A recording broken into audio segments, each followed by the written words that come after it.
Joining us, two members of Congress who were in that closed-door briefing with our highest-ranking officials involved in this situation. South Carolina Republican Nancy Mace, the first woman to graduate from the Corps of Cadets at the Citadel, and Florida Republican Michael Waltz, a former Green Beret commander who served in Afghanistan, also a National Guard colonel and former counterterrorism advisor to Vice President Cheney. Welcome to both of you. Thank you for being here.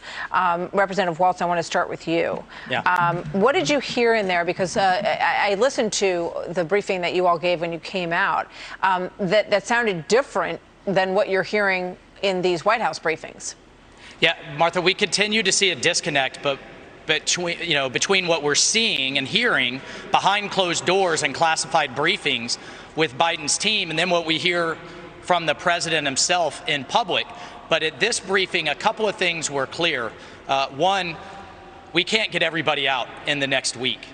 Two, the Defense Department is ready to stay and has contingencies to stay if ordered. And number three, from the intelligence community, it's not a matter of if al-Qaeda is going to come roaring back. It's just a matter of when. Look, this is just unacceptable on so many levels. We are America. We do not leave fellow Americans behind, and we do not take orders from terrorists. And the number one job of the federal government is to keep Americans safe. We are less safe now. Al-Qaeda 3.0 will come roaring back in the wake of this Taliban advance. They will hit the United States again. And what has me so upset is that future American soldiers are going to have to go back to deal with this, but with no bases, no allies, and fighting their own equipment. Yeah. Being warned by terrorists. Which is disgusting. Disgusting. It is absolutely repulsive that they have taken so much of our equipment, all paid for with U.S. taxpayer dollars to support this mission, and now the Taliban's running around with it and raising flags, wearing our uniforms. I can't even believe that I'm saying that, to be perfectly honest. I want to play this soundbite, and I want to stay with you, Representative Waltz, and then I'm going to come over to you, Representative Mason, just a second. But I want to get your reaction. This is Jocko Willink, retired Navy SEAL, talking about what can be done, what we're capable of doing if given the go-ahead by the White House. Watch. In the next 48 hours, America will be in control of most major airports in Afghanistan. We will conduct rapid strike rescue missions until we have recovered and evacuated all our citizens, allies, and friends. Any person that interferes with these operations will be killed. I should have prefaced that by saying that he presented that as what he would like President Biden to say when he comes before the American people today about what we're going to do now. Quick thought, and then I want to bring in Nancy Mace. We know as a Green Beret, I've had to sit across the table from these terrorists.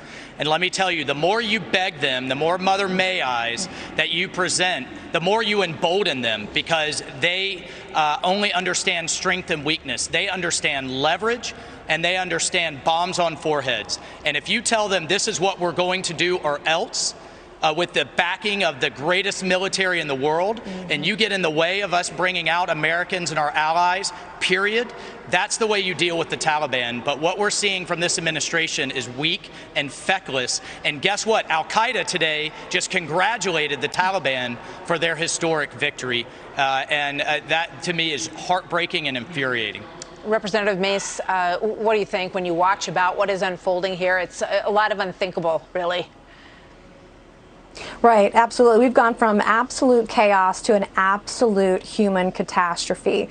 And the briefing that we had earlier today was supposed to be a confidential briefing, but we didn't hear anything new. We didn't get any new confidential information. And in fact, we have so many veterans, Republican and Democrats alike, that were asking very pointed, specific questions, and we could not get straight answers. And here I am walking into this interview this afternoon, and we were told we had this arbitrary deadline of August 31st, and it looks like we might push it ahead and not push it back. And we were told we would get every American citizen and our allies out of Afghanistan. And there's no way we're going to be able to do this under these arbitrary deadlines that we keep pushing. We're not being told, I believe, everything, and we're not being truthful with the American people. Every single citizen, we shouldn't leave till every single citizen is out of Afghanistan. And one would think, logically, that if you're going to have this kind of an evacuation out of a country like Afghanistan, the first objective is to get your citizens out, out. Get your allies out. The second step would be to demolish or remove all of your military equipment and munitions so they can't be used against you.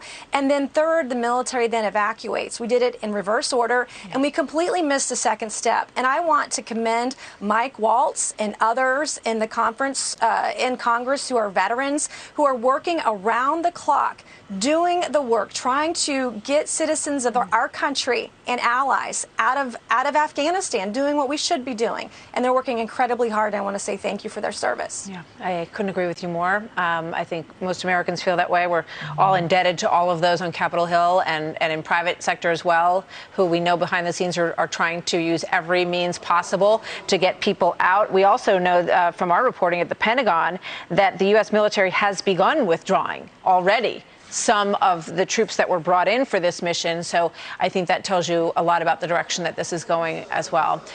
Representative Nancy Mace, Representative Michael Waltz, and veteran Michael Waltz, thank you both very much for being here today. We'll see you very soon.